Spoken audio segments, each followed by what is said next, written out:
Welcome back, Flare educators. We are so excited to bring you a featured teacher spotlight again.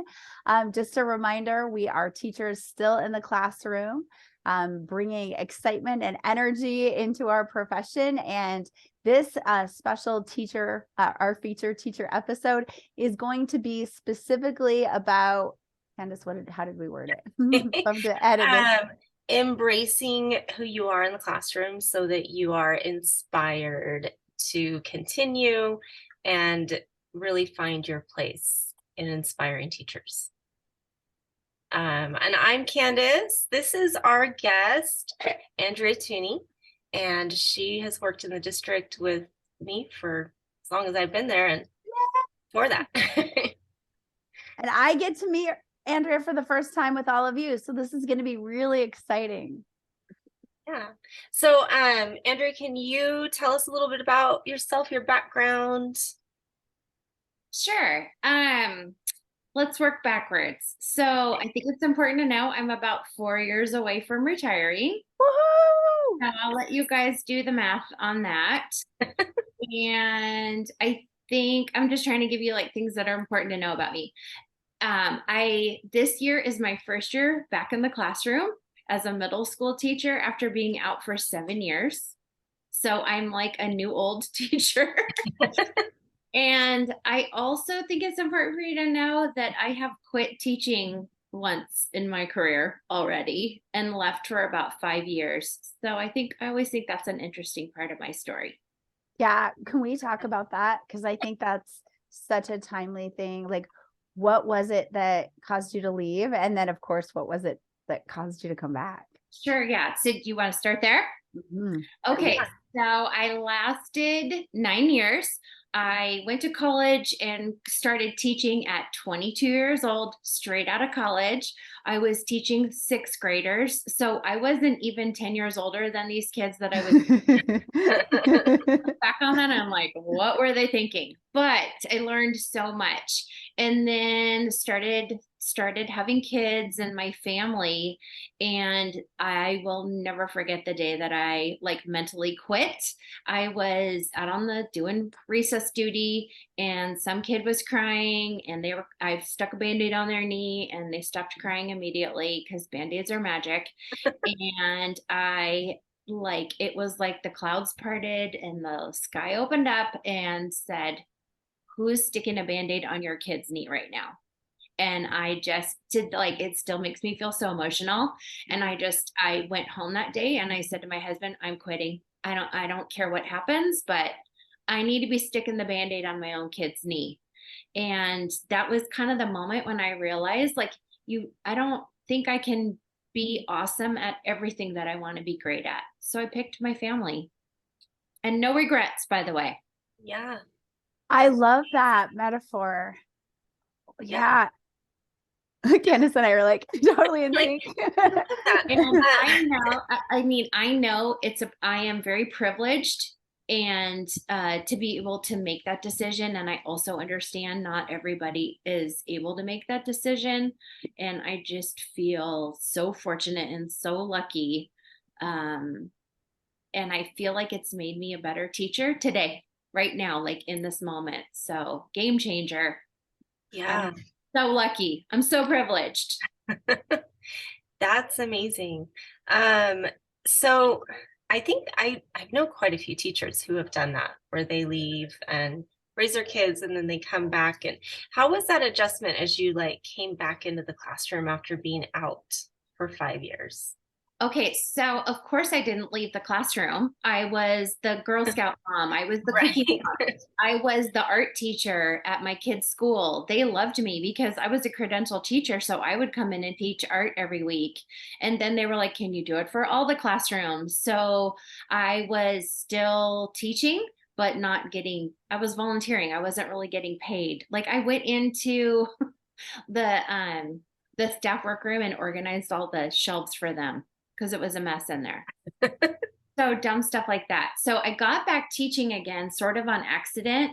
My daughter's third grade teachers, it was a job sharing pair, and one of them was leaving to go teach full time, and it was like October, November, and the the principal asked me, would you be willing to do this job share and finish out the school year?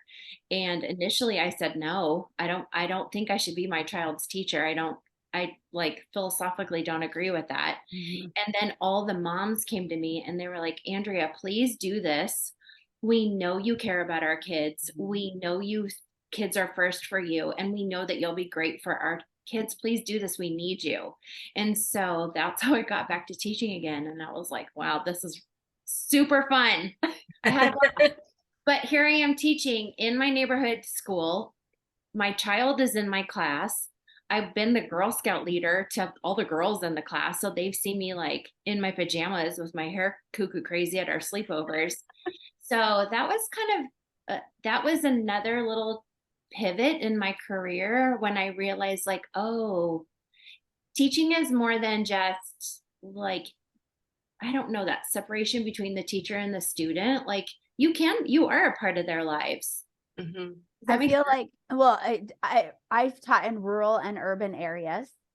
And in rural areas, you are your children's teacher. There is no ethical question. There is no other history teacher, or there is no other, like there's no room for that in, small town America, because you are their church leader and and so it's really interesting to see like when somebody from an urban area has like those ethical questions. I never even thought that it wasn't okay to be, because everybody had to teach their child, because well, what were you going to do?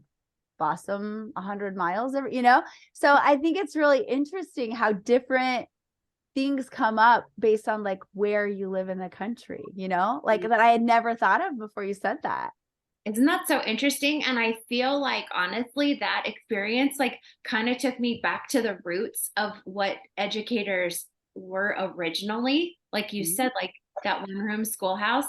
My grandmother was a teacher. She rode her horse to school. It was a one room schoolhouse. She had to go before the kids came and make up the fire. And like I just felt so connected to my grandma also in that moment. It was such a cool experience. It was so great. So human. Yeah, and I did make the kid call me Mrs. Thune. She was not allowed to call me mom, because I'm like, when I'm at school, I'm your teacher, and when I'm at home, I'm your mom, and and that's how. And she did such a good job, and she's a teacher now. What age? What age was she when you taught her? She was a third grader, so she turned 10 when I was her teacher. That's so interesting. I taught all mine in high school. Okay. And so it was interesting because I never had to tell them to call me Mrs. Stevens. Like they just knew. Like that was like never even so that's like so interesting to think about. Again, when you said that, I was like, oh, I never even had that conversation with them, She was amazing. Like only one time did we ever cross that boundary where we went like into that mother-daughter relationship at school. Otherwise, she's so amazing. So now she's a teacher. Did her friends call you her mom? Did they say like yes, like instead of Mrs. Thune, did they say like Samantha's mom? Yeah. Right. Yeah. I love that. Okay, so what do you think, like you've had a good length of time in the classroom in many different areas and experiences. What do you think are the biggest problems that teachers face today? Okay, I'm just going to be very honest, because that's all I know how to be. I think that, okay, let me start with a metaphor. What do they tell you with the planes crashing? You put the mask on yourself first and then you help others. Right. I think that there are no masks for teachers. And we're supposed to go find the mask and go put it on everybody. So I really firmly believe, especially from the Spotlight Classrooms experience, I think that we have to start addressing the mental health of the adults on the campus. Yes. And I can't be fully engaged and like wholehearted with my kids if I'm not there. And I am, again, so privileged and so fortunate. I have amazing, cool people in my life who keep me sound, who keep me balanced. My husband, I have 2 different friends I walk with every week. One's an educator, one is not. And so but I think I think that educators deserve to be taken care of. And I would love to see some professional come to my campus every week and just check in with me. And if I want to have a conversation, I have that 30 minutes or whatever carved out. If that week I can't, like, we're dumping all this money into social emotional learning. Let's help the adults. So that they can then pass that on. Because if they know what that looks like, then they can duplicate it and replicate it. But they're really asking us to replicate. Like you said, they're not giving us a mask. They're not building the mask for us. So we have to try to build one for ourselves and then hope that the one we built for ourselves. Like, I love that analogy because I don't know necessarily how to build a mask for myself, even, let alone all my kids. Yes. What if I need a mask? What if I'm drowning? I mean, we're all coming to work every day, the kids, the adults, all of us, with something weighing heavy on our heart. So if I need to free myself up to hear your heart story or your heart struggle, then somebody needs to hear mine.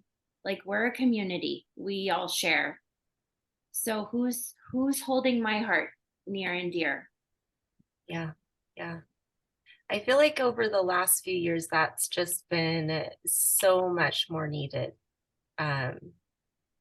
Just everywhere, in every aspect of life, at home and at school and teachers and kids. But where are those services?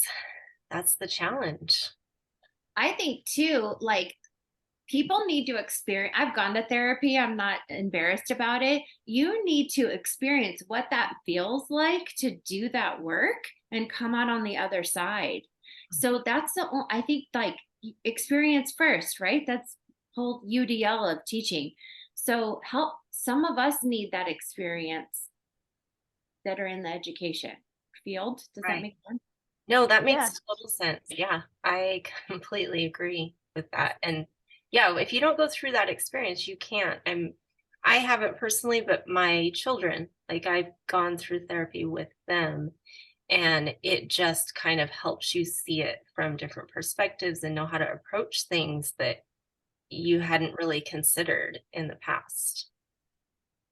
I love so many things that you said, but I love this idea of who will hold my heart story, And I know, like, a lot of how Flair came to be is that we're holding each other's heart stories because there is no one who's coming to save us. I mean, that's kind of how it started. It was like, if we're going to help our kids, right, if we're going to show up for them, no one's coming to help teachers. So teachers are having to find ways. And I'm not saying that's right or justifiable, or that we don't demand we shouldn't demand more and better from our admin and from society in general, our legislators, right? All those people. I'm not saying that. I'm just saying pragmatically, in this moment, when I need space held for me right now, it's my fellow teachers, like the people on the walk, that hold that space for me. Well, that's who we want. That's who teachers want to hear from, each other. I spent 7 years doing professional development and standing up in front of rooms talking to teachers, and teachers, we want each other. So, like, we need to learn how to be there for each other. And I think, like, our leaders, the intent is good. Like, we need professional learning communities. We do, but we need to know how to best approach that.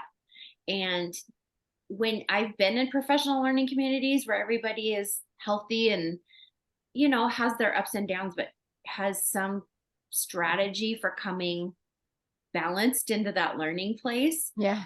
So what happens when not everybody is healthy and balanced? We need to differentiate the learning for everybody who's in that learning community. I don't care how old you are. Right? We all need to be seen for who we are and get what we need. Yeah. Do you have any, so you talked earlier about that you ran this amazing program called Spotlight Teacher, which I'm assuming is to do exactly what you're talking about, to spotlight each other and to celebrate, like we do at Flair, to celebrate these styles and strengths and stuff. Would you tell us how the idea came to be, what you love about it? Like, will you share with us, your insights in that? Sure. I will try to keep this brief because this is very near and dear to my heart. When Common Core standards first came out, our district was a part of it was a grant where we worked with like college educators, and we worked with coaches, and we worked with district teachers to learn the new math standards. And through that, I learned about lesson study. We read a book and we did lesson study together, and that forever changed me. Learning with others is so powerful, and us sitting and like writing a math lesson, and then we all went into a room and tried to teach it together. I loved the experience so much. It was hard and it was difficult, but that really upped my game. And when that grant was over, I was like, well, what? So now what? And our district had heard about spotlight teachers from San Bernardino Unified. In fact, the teachers union, the president at the time is the one who brought the idea to our district. So I was actually applying to be a spotlight teacher. And one of the interview questions was like, what do you think this should look like? And boy, did I have an answer. So the leaders came back and asked me, like, would you be willing to step out of your classroom and get this thing designed and going for our school district? And I said, only if you let me get to make all the decisions and kind of be the boss of it. And they said, yes. I just don't think anybody wanted to own it. So off I went out of the classroom. That's kind of how it got going. Yeah. And so I worked with you as a spotlight teacher, and that was something that I had never done at any other district I'd been with. And I really loved how you kind of paired us as spotlight teachers with the new teachers, and we kind of were able to mentor them and to answer questions. And that relationship, how do you think that benefited our new teachers?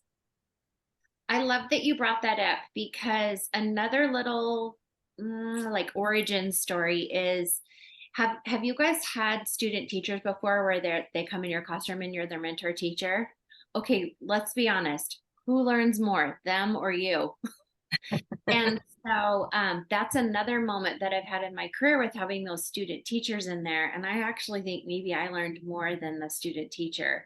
And so, yeah, it's to benefit both of the teachers, because they are equals in what they have to bring to the table, which then in return goes back into our students and those sweet little faces sitting in our classrooms, right? It's like this lovely system.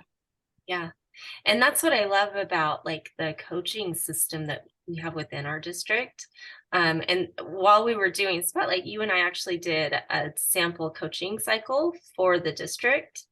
And so they could kind of see how that worked. And it was like a very short, like snippet. But from that, it was amazing because I think I had been teaching at that point over 15 years, maybe. And I learned so much, like, from just having that and then reflecting and working together and kind of exploring new ideas. And it's just amazing if you have an opportunity like that. Totally agree. Okay.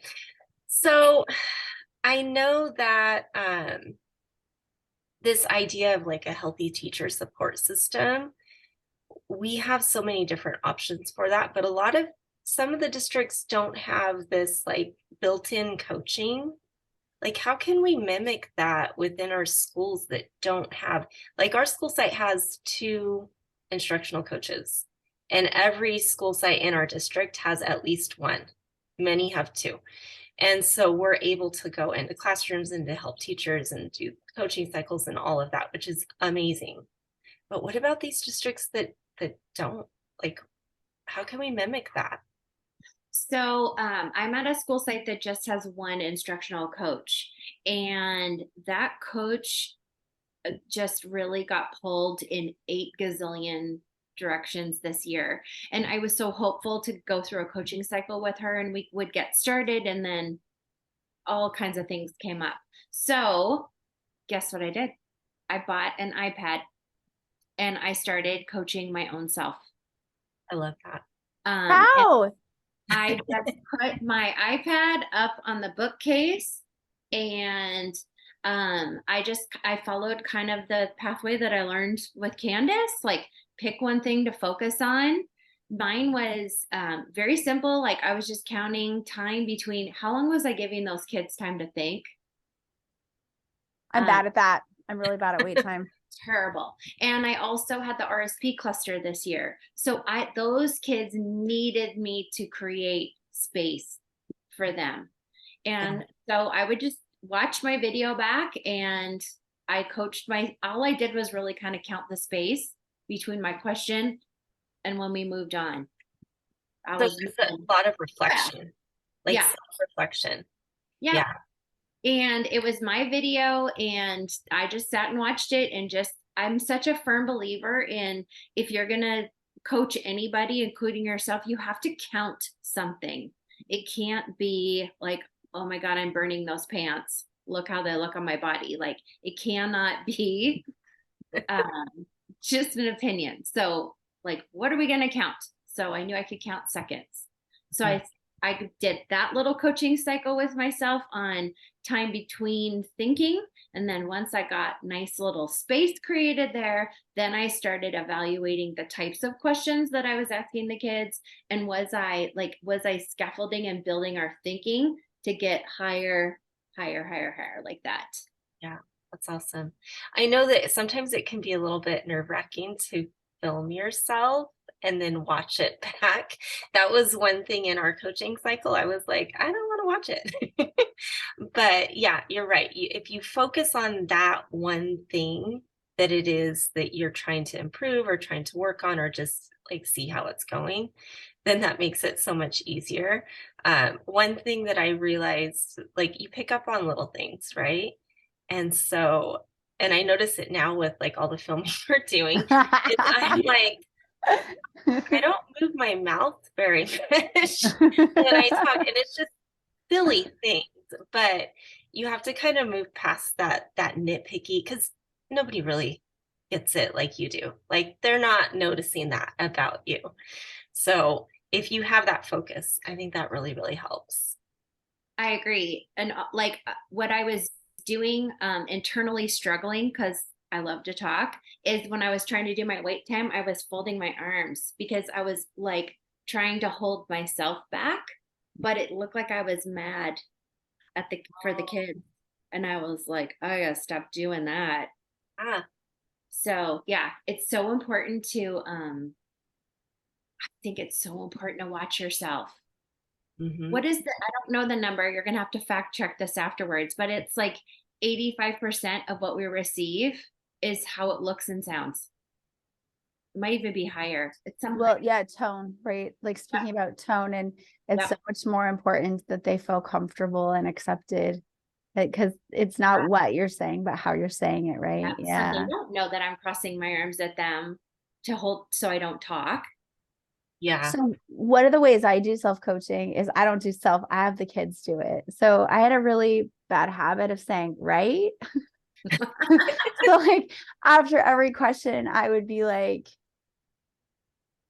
I don't know, I would just make a statement. And then I would say like, right. And that it was like my idea of checking in, but I was like saying it way too much, right? And so I taught them that when I said it, that they could say it back to me. They broke my habit in like 2 days because it only takes like, and only one or two remembered at first. But then when those kids remembered, I gave them a little Jolly Rancher to say, thank you for holding me accountable. And then they loved that. So then they all would like yell it out at me. But what was fun about it is it became a place to be vulnerable. And I thought it was so fun because then the kids were, I noticed within the same time that they were giving me feedback, then they started taking it more. And then after just 2 or 3 days of that, the whole rest of the year, this year, they are quick to coach me. Like, you missed that, or that's wrong. And I try to always like reinforce with candy, like whenever, and what reminded me is when you're talking about folding your arms. Yesterday, I had a look on my face and one of my kids goes, Miss, what's wrong? You look mad. And I was cold. And so and it was so great that they like will tell us that, right? That they'll give us that instant love feedback for like, because we can't get it ourselves. So if that's another way to do it too, is to get them involved in coaching us. I think that's a great lesson for the kids too, for you to be vulnerable and say, hey, I'm really struggling with this. Can you help me? Then they don't see you as like somebody who thinks they're better than them, or that, you're kind of on the same level, and that's okay to be, because, everybody's working towards something. Yeah. But I love that, because I was like, so I love it too, because one of the things I tell my students is we need each other. You need me, I need you, we need each other, we need this classroom. And so that it just goes hand in hand. Yeah, because they were like, why are you filming us? I said, I'm not filming you, I'm filming me. And they were like, why? And I said, I'm trying to get to be a better teacher for you. And they're like, but you're a great teacher. Mm-hmm. I said, I know, but I'm trying to get better. And they're like, oh, okay. But that's so good, because that also teaches them that you don't quit. You don't quit excelling. You don't quit growing. You don't quit trying to be in the top. Like you have to keep pushing yourselves. Yeah. Oh, I love that. There's always room for growth. Mm-hmm. Yeah. How do you do that when you're so tired? Or did you not have, like, I know this year for a lot of teachers since the coming back from the pandemic, exhaustion and overwhelm and some behavioral issues for, I think, most of the teachers that I know have caused them to feel very tired. And so could you speak to that piece? Or maybe you didn't experience that. I don't want to project. No, I'm exhausted. This year has been wild, and I'm so grateful that I get to be in the classroom with these kids, because I think that we will all of us will always remember this school year. So I think it's just going to be one of those moments. So I didn't film myself or coach myself every day.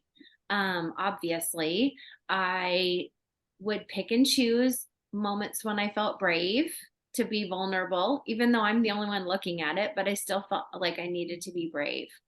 The other piece I think about, if I was tired, I knew the kids were tired. And if I was tired, the students were probably more tired than I was. Yeah. Right? Because your students will do what you're doing and a little less. Mm-hmm. So in those moments, I really dropped back to a lot of Kagan strategies and would play those team building and those class building games. Man, we sometimes that's what we would do. Some days, and it was just in them talking and interviewing each other. We have those. Do you have that book that has the little cards where they interview each other? Yeah. So we would play like stand and pick, or do the one where you stand up and walk around and trade the cards. Yeah. Ask each other questions and get up and talk to each other. I always feel that with our styles, when we get to that really overwhelmed or really exhausted state, we revert back to our core style. And I think you tested as a power dresser, if that's correct. Only guess what? I took it before doing this with you today, and I think it's really interesting because now I'm timeless vintage. Okay, so you're maybe in between. I think, yes, I did test with you, and I think that was at the beginning of the year when I counted myself as a new teacher this year. Yeah. And I think that through the school year, I've gotten back to who I am as a classroom teacher. Mm-hmm. Timeless vintage. Yeah. That's great. Yeah, and persistent. Yes. Check that box. Resilient. Yes. Check that box. And steadfast. Yes. That's so that your timeless vintage. That hit the nail on the head for me. That's amazing. Yeah. And that's what Angie tested. Yeah. Well, that's not what no, that's what Kandyce thinks I am. And that's what I think she is. And my sixth period thinks I am. My fifth period thinks I'm my sixth period thinks I'm timeless. 14 kids in my sixth period think I'm timeless vintage. 7 kids think I'm a hippie. In my fifth period, I have 17 that think I'm a power dresser. But I think in my core, I probably am timeless vintage. But here's the difference, because this would probably make you more power dresser than me. And the reason why I think Kandyce is right is on my exhausted days, guess what I do? You go to Kagan, I go to, today we will lecture about this, and they will take notes. And I put them back in their seats, and I need controlled quiet, and I need them to be asking questions, and I need depth. And I need critical thinking and depth, and I need lots and lots of like analysis at a deeper level. And I can't quite give them the freedom to move around when I'm tired, because I struggle to break up personality conflicts when I'm tired. I mean, you both are timeless vintage at your core, and your idea of control in the classroom is so different. Where, like, Angie, you're just, the content is the control, and then Andrea, the activity is the control, but it's all the same idea.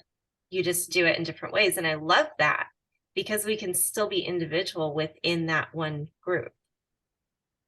Yeah, and it's so different, right? Yeah, that's awesome. Yeah, because I think my own children are older now, so I think I have a higher tolerance for like play and a little bit of chaos. So when the kids are getting like that, I want to teach them how to play in a healthy way. So like I gave them the written directions. I bought decks of cards and gave them the directions for different card games that they would have to read the rules together and figure it out and cooperate that way, and then play together in a healthy way. And also cards, you don't want people to look at your cards. So you keep away from them. So and you would do that on days when you were tired too. Yes, because that's fascinating. Because they would laugh together and they would play, and that kind of filled up my heart, like to hear kids' laughter and them being silly, and that like, oh man. And I hear what you're saying. I totally get what you're saying. It felt very overwhelming just listening to you describe it. So yeah, card games, you don't want people looking at your cards, so you can't get up in their business, right? I did card games yesterday, actually. And that's so interesting, because for me, I was like, they were having so much fun and they were loud. And I was constantly worried that the teachers next to me were going to get upset and complain. And so it was like very fun. But then also I had like, oh, I hope I don't disrupt anybody, you know, and like worried about like how that flexibility will affect other teachers. So it's so interesting to see how like, you know, where our focus is, and probably how our campuses affect that too, right? Right. Yeah. And our past experiences too, because I know that you had mentioned like previous administration, where our administration's amazing now. But I know like other school sites I've been at where there are certain things that you're like, I'm not going to try that because I don't think they're going to like it. Or, you know, that past, I guess, can we say trauma maybe? I don't know. It really plays into like your inner dialogue as you're trying new things in your classroom.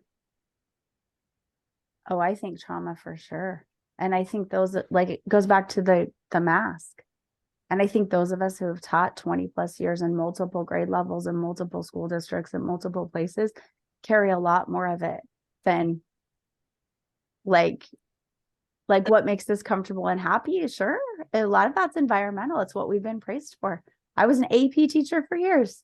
I was praised for my scores, right? Yeah. I was praised for the competitive colleges my kids got into and how much money they got, right? So they're, right, you can see like, oh, I got to make sure they're ready. They've got to have passed the state test. They've got to be able to call me in 7 years and tell me, thank you for teaching me to write, you know? So it's, I think a lot of that shapes our styles, you know, and how we value ourselves. Yeah, definitely. Okay, so let's think about our teachers who are struggling. We have a lot. They're really struggling right now in the classroom. What advice do you think we could share with them to help them as they continue on in this profession? Okay, so you gave me this question ahead of time and I had some time to really sit and think about it. Mm. I think it's important to remember your why and why you wanted to be a teacher in the first place and write it down somewhere because that's why you show up and struggle. Mhm. And I think teaching is really tricky because I mean, listen to what Angie just said. She's waiting for them to call her 7 years later to say, yay, me. Like 7 years is a long time to wait to hear, like, did what I do make a difference? And so I think with teaching, like, we don't have little daily measurable successes. And that's really tricky. That's really tricky. And I don't think, how do I want to say this? Your why, you can collect evidence as to why you were successful on that day and why you're doing it. It's held in there. So that would be my advice. The other thing I thought a lot about is that embrace the struggle because you are learning something and learning is hard and it's a struggle. My big rule this whole time was as soon as I think I have this thing figured out, it's time for me to move on and go do something else because this is not a job that you're ever going to get Mm-mm. lockstep. I never use my lesson plans from year to year. It's different.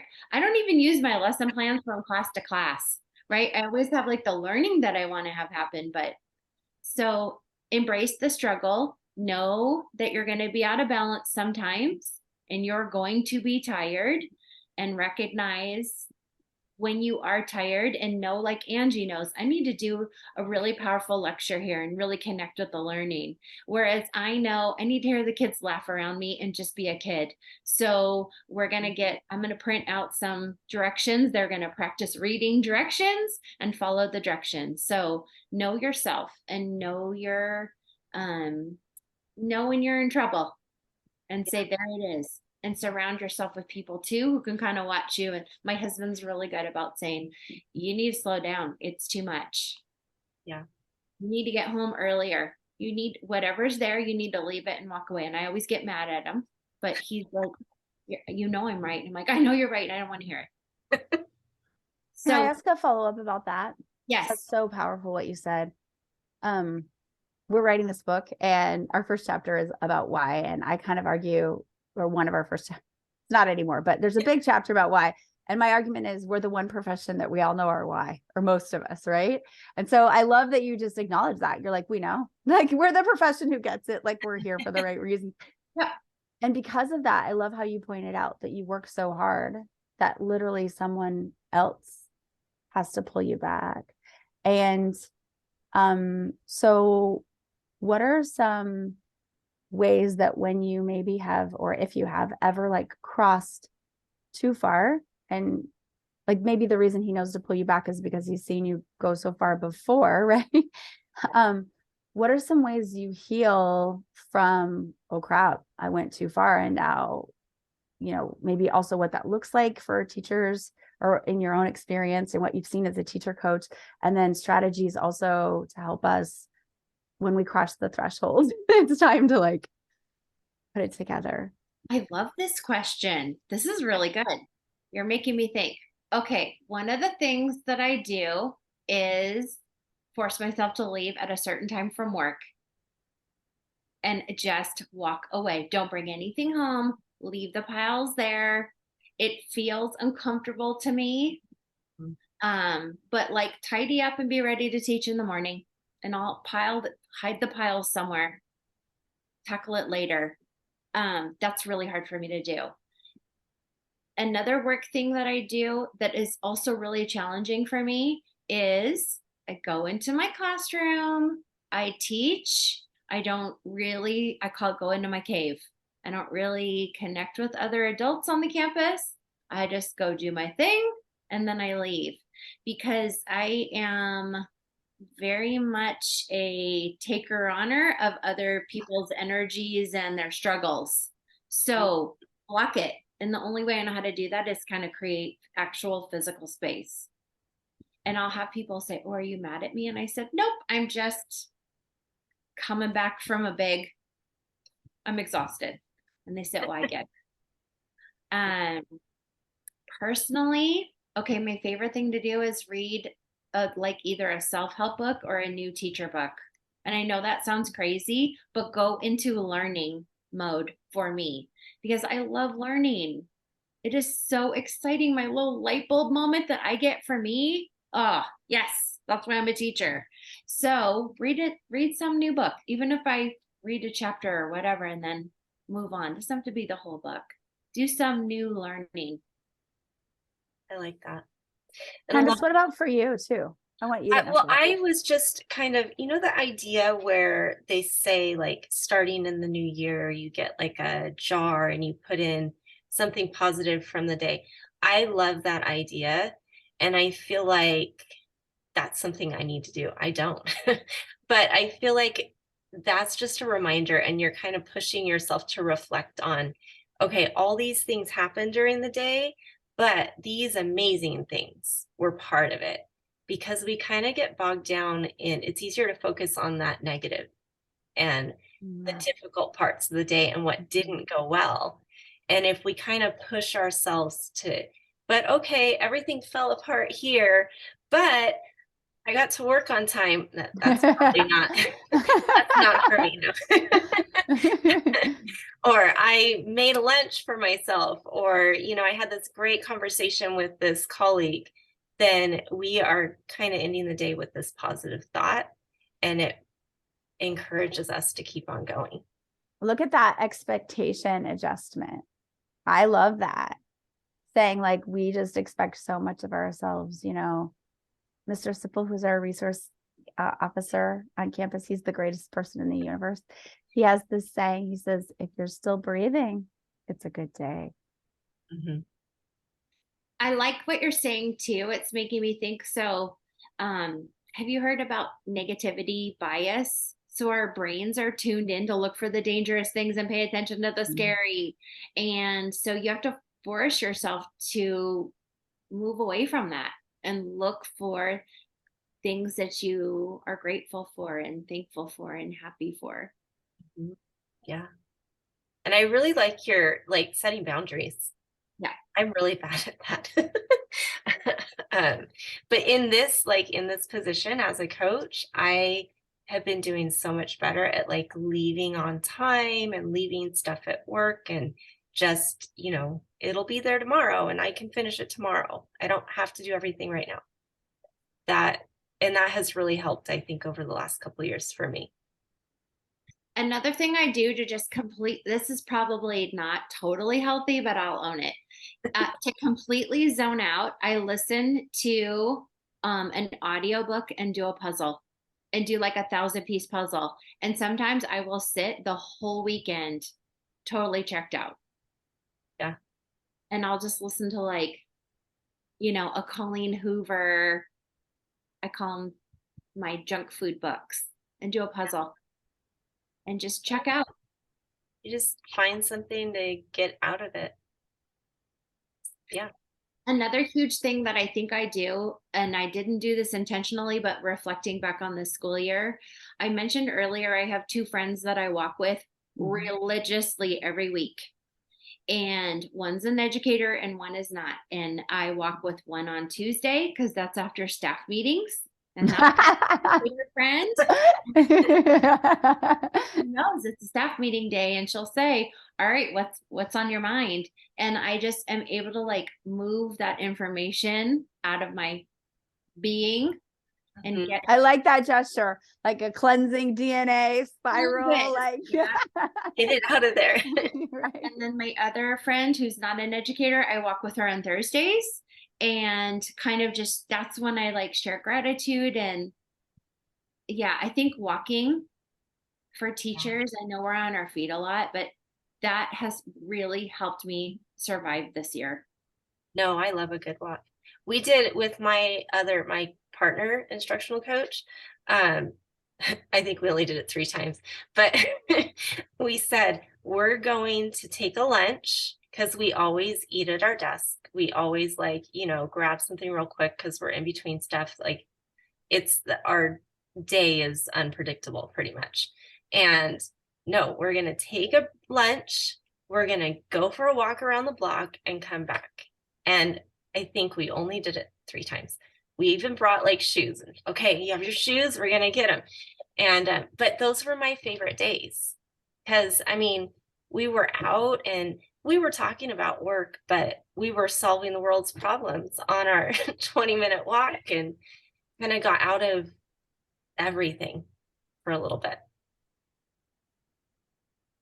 Yeah. That's some really powerful advice. So some things I heard were having a person you can kind of vent with and move information with, but then also having a person that you show up for gratitude. So it's like different so that you have to show up for gratitude every week, but you also can, I love that because we do rant and repairs at Blair, the idea of like, to be honest about what's happening, because it's not toxic positivity is not going to work either. Right. So I love how you hold both of those things, true. And then I really appreciate how you talked about self-care and like the weekends, you have to give yourself permission to like take time for you and processing and whatever your junk book is or movie or video game or like, yeah, I love permission to play. Yeah.